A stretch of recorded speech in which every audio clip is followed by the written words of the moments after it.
it's Ruby from Oofy Scraps, and I am here with a December Daily foundation page video. So I'm trying to work through some ideas to get me inspired for the season, as well as get myself set up for success when it's actually December. And I want to have a couple of things set up. It's not something that works for everyone, and it's definitely not something that 1000% works for me, but it does a little bit work for me. And that doesn't really make sense. But basically last year I did a couple of foundation pages and I used some of them and I didn't use some of the others. And it didn't really make me lose any sleep at night knowing that I didn't use them all. But the ones I did use I really liked. And it also was a good way of like workshopping ideas, getting some creative energy going, and I just enjoyed it. So there's a couple ideas I'm working on this year and I wanted to share them with you. So the idea I'm working on right now is using kind of a cutout idea. So basically I have these frames from last year's collection from Ali Edwards, and I had started working with these two green ones and thinking they would go like back to back like this. And so I picked out some paper. I did one matted with paper, and then I did this vellum and gold stars thing, and I didn't end up using it last year. But now I'm pulling out my supplies and I'm thinking I kind of want to do this sort of a cutout thing.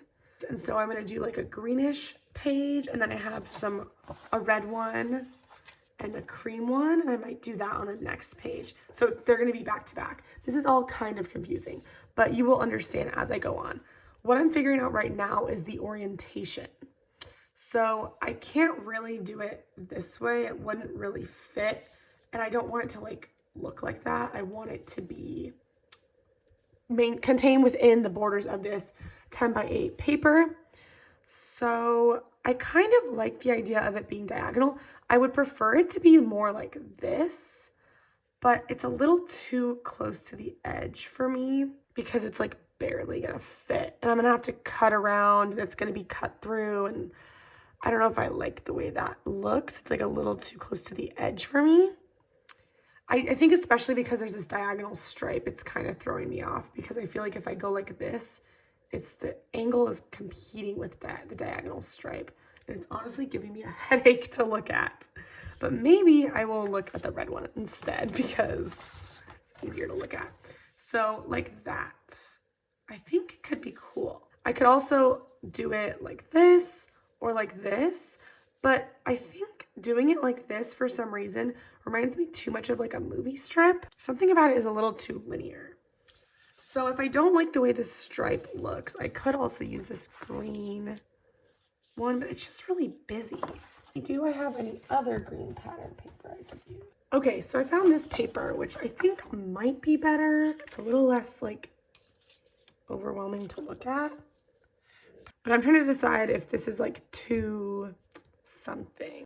Okay, so after much deliberation, I am going to go with this paper for the green and this orientation. I'm thinking because I would like to put a title here and maybe a little bit of embellishment down here. And I think just because I read from left to right, it makes more sense for the top left to be the blank space instead of like doing that.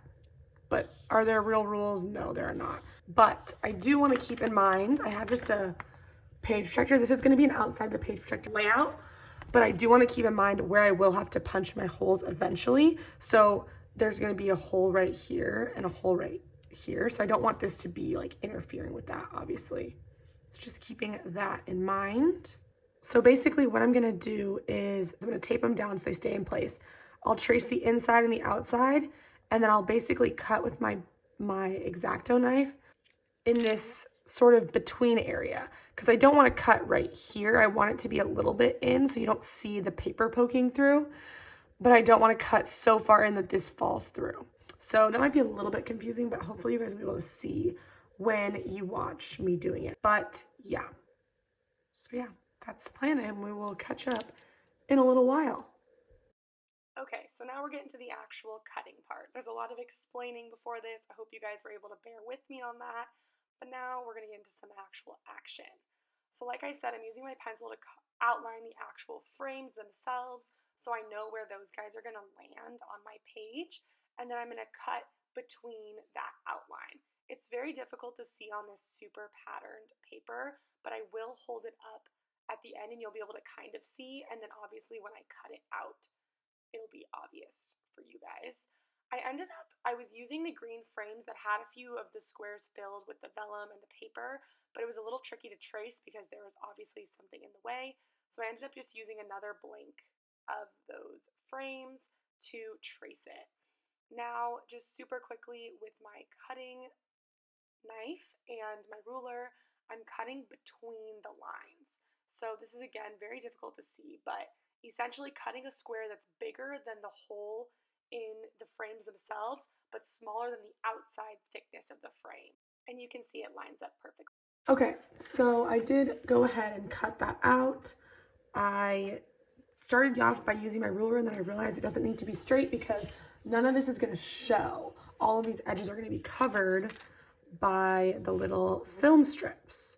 So it should line up perfectly, and it is possible that, you know, I didn't cut it perfectly and I needed to, like, let's say if it was like that, I could cut a little extra off of there if there was a little bit of like unnecessary overhang. But I think I did a pretty good job. What I have learned from doing this is you want to keep as much of this paper as possible. Like, you don't want to cut it too shallow because it's important for this to have something to sit on that you can really secure to your paper, especially if you're working outside of the page protector. If you're going to make all of this and then stick it inside of a page protector, it'd be a little safer. But I like to live my life on the edge, on the outside of the page protector. So you want to make sure these things are really secured down.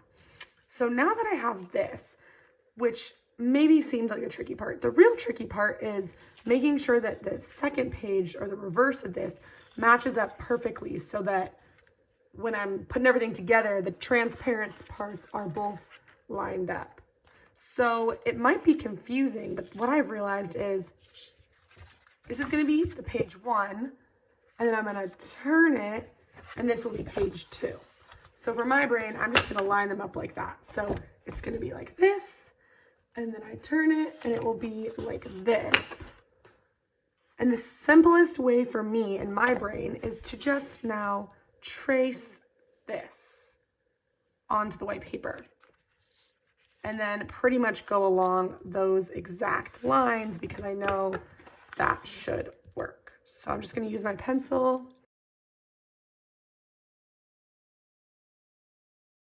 And there may be like a way smarter way. I'm sure you could like get real techie with it and use a cutting machine or something. You maybe could use your manual die cutting machine. But this is straightforward enough for my brain to work. And also you need such minimal tools to do this.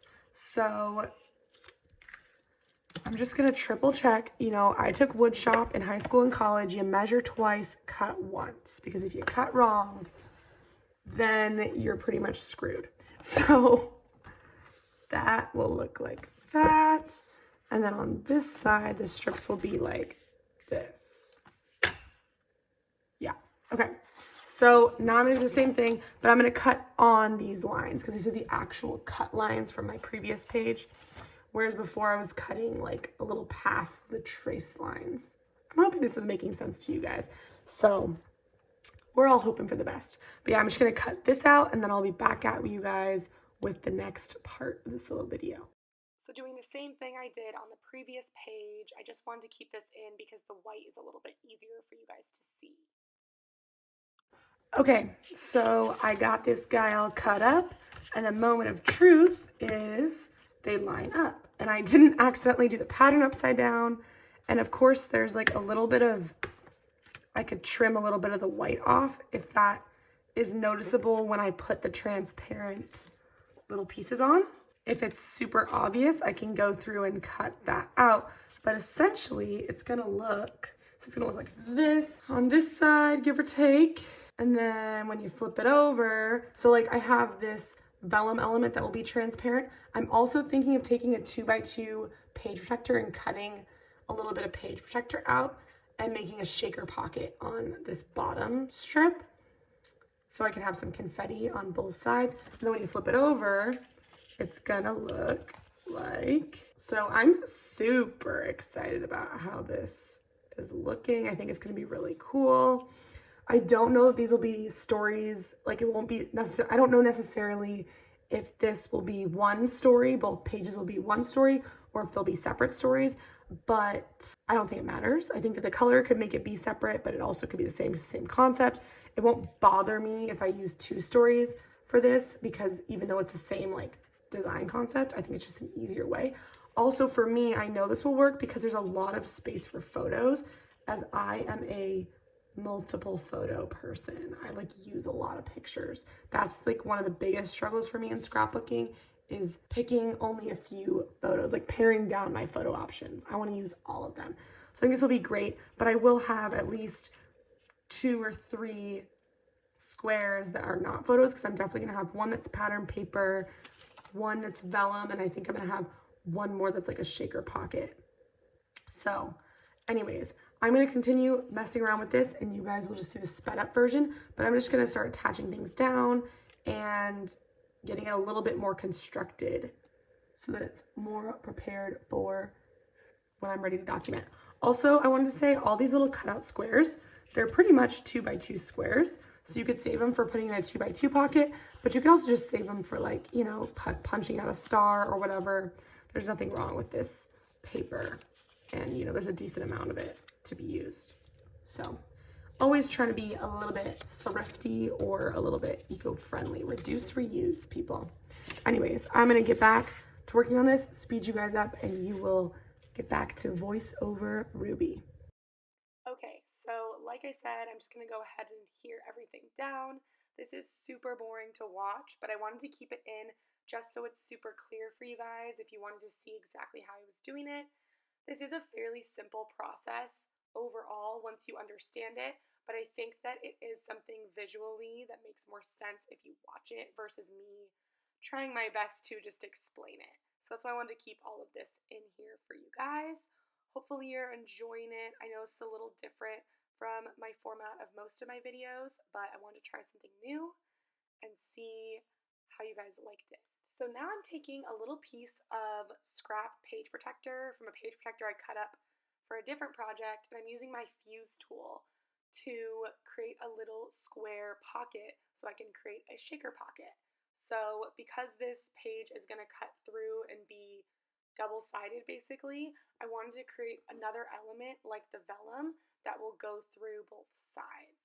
So this little shaker pocket I'm going to fill with confetti, and you'll be able to see it from both the green side as well as the red side. And like anyone who's used a fuse tool before, you do want to be super careful to go over it a couple times without melting it, but making sure it's fused really well. And right here I'm doing a technique where I take the little 2x2 square and I fill the bottom corner up with the confetti glitter, and then I diagonally fused it, and then I'm going to fuse it again here at the top. So when it's all done, when I take the fuse tool away, it will have kind of a diagonal fuse down the center, as you can see. And the reason to do that is to get like a more full pocket instead of just all of it being sat at the bottom of the pocket. It forces some of that confetti mix to sit up at the top corner as well. And now I'm just looking at where I want to put it. I decided I want to put it that top right corner. And I want to make sure it looks good from both the green side as well as the red side. And then I'm just going to use some double-sided tape, the same adhesive I've been using this whole time, to adhere that gold shaker pocket down. I'm going to just adhere it to the green side, but it will show through to the red side as well.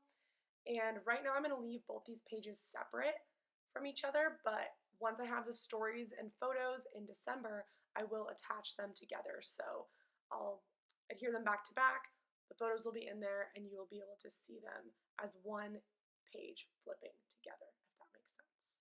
So yeah, that's pretty much it. Okay, you guys, so just to close everything out, I stuck it in my album so you can see what it's looking like, and I will fill 4 photos in on each side.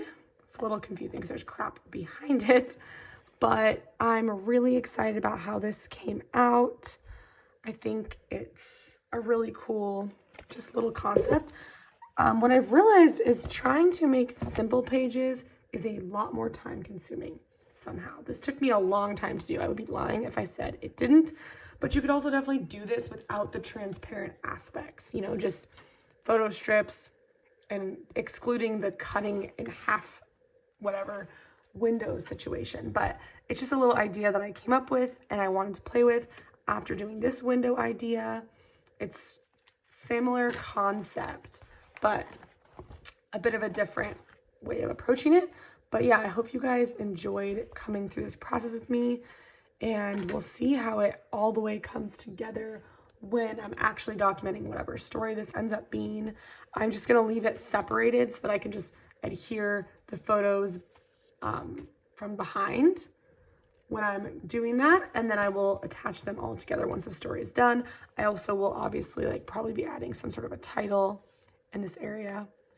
But yeah, that is it for today. I hope you guys enjoyed this video, and I will talk to you in the next one. If you're going to be participating in December Daily, definitely consider subscribing. I'm going to be continuing to post a bunch of December Daily content over here for the coming weeks. So if you want to continue hanging out with me and getting inspiration, subscribe, and I will see you guys in the next one. Bye, guys.